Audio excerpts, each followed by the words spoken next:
This is a U.S. Navy seaplane slicing through the icy winds of a snowstorm just off Antarctica's forbidding coast. On board are 9 men, part of a top-secret mission to secure the frozen continent for the United States. As they near land, the blizzard intensifies. Visibility drops to 0. Then suddenly, bang! The aircraft slams into a mountainside and crashes into the snow-covered wilderness. It becomes the most remote plane crash in history, leaving the crew stranded, injured, and alone in one of the harshest environments on Earth. Against impossible odds, 6 of the men survive for 13 grueling days before they are finally rescued. We've recreated the full event to show you how this courageous team endured the cold, the pain, and the isolation, and how the daring rescue mission that followed brought them home. Operation High Jump, a secret mission to Antarctica. In 1946, just a year after World War II, America's attention shifted to a new frontier, Antarctica. The vast, unclaimed continent was brimming with untapped potential. Military leaders feared that the next war could be over who controlled it. In December 1946, the U.S. launched one of the largest Antarctic expeditions ever. 13 ships, 33 aircraft, and over 5,000 personnel under the covert objective of scouting the land, building outposts, and unofficially claiming the icy territory. One of the earliest missions was flown by the crew of George 1, a 9-man team consisting of 2 pilots, radio operators, machinists, a navigator, a photographer, and the ship's captain. Their journey was immediately treacherous. The freezing temperatures prevented the plane from gaining altitude beyond 300 meters. 3 hours into the flight, they reached the Antarctic coast, but the storm had grown even more violent. Visibility was 0. Their altimeter, confused by the thick reflective ice, wrongly reported that the aircraft was still flying 300 meters above ground. But in truth, they were skimming dangerously low over rising terrain. Frenchie, the pilot, decided to abort the mission and head back. But just as he made the turn, the aircraft struck a mountain. The impact ripped a massive hole in the fuselage. 5,000 liters of fuel ignited instantly, triggering a massive explosion midair. The plane broke apart and slammed into the ice below. Debris and crew scattered across the frozen wasteland. Tragically, Henderson and Lopez were killed instantly, thrown through the plane's spinning propellers. The remaining crew survived the crash but not unscathed. Frenchie was severely burned, barely able to move. Fred Williams was even worse. His back was broken, his face shattered. It seemed certain he wouldn't survive the night. Surviving Antarctica's brutality. Acting on instinct, the survivors created a makeshift shelter using the tunnel section of the broken aircraft.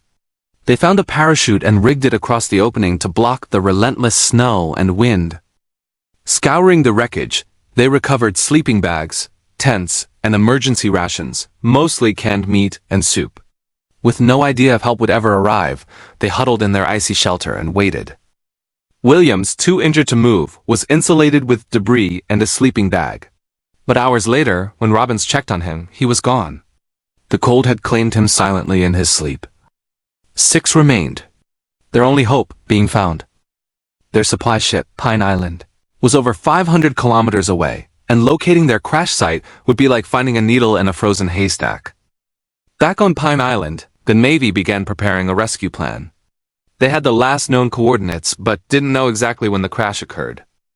A side note on digital safety.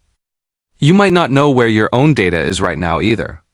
Data brokers collect and sell your information without your permission. That's why we recommend Incogni, our sponsor today. They contact data brokers on your behalf and force them to delete your info.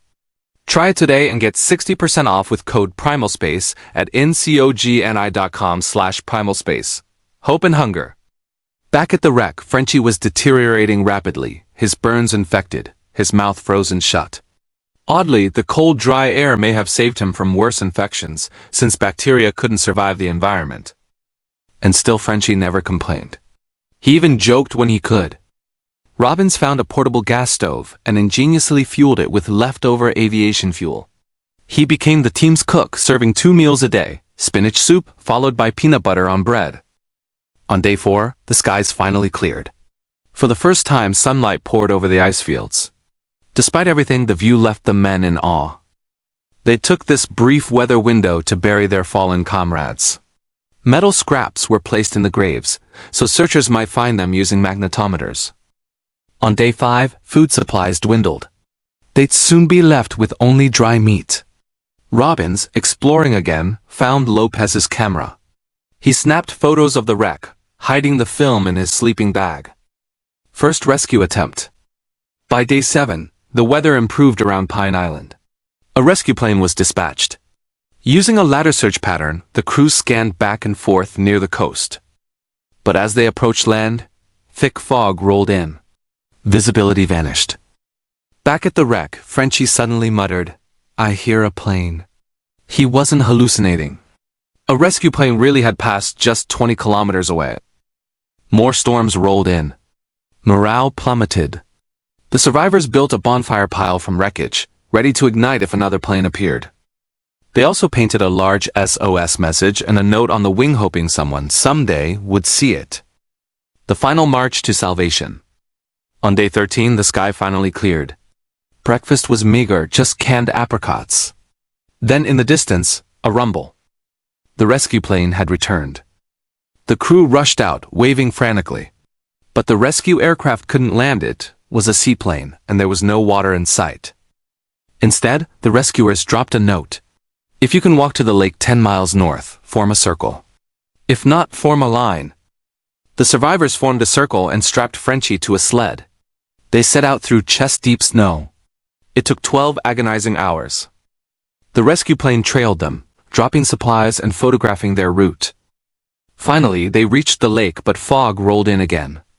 The rescuers were out there but invisible. Just when hope faded again, they came upon a 20-meter cliff, one final barrier. Amazingly, a narrow path curved around the edge, almost like nature itself was helping them survive. They descended to the ice, and from the mist, 2 rescuers emerged. After 2 weeks of horror and heartbreak, the 6 men were saved. They boarded the plane and returned to Pine Island, alive. Legacy and loss. It was one of the most extraordinary survival stories ever told. All 6 survivors lived to tell the tale. The 3 who didn't survive remain buried, preserved in 80 years of ice and snow, now more than 100 meters deep. The camera Robbins found never made it back. Its film, a frozen time capsule, is still waiting in the wreckage. To this day, no one has ever returned to that crash site. What happened next? To discover what became of the 6 survivors, visit our site at Primal Nebula. Also, congrats to Alexander, the winner of our last giveaway. In our next video, we're giving away an exclusive Antarctic poster. To enter, simply like this video. Comment your thoughts on the story. Sign up using the link below. Thanks for watching, and we'll see you next time.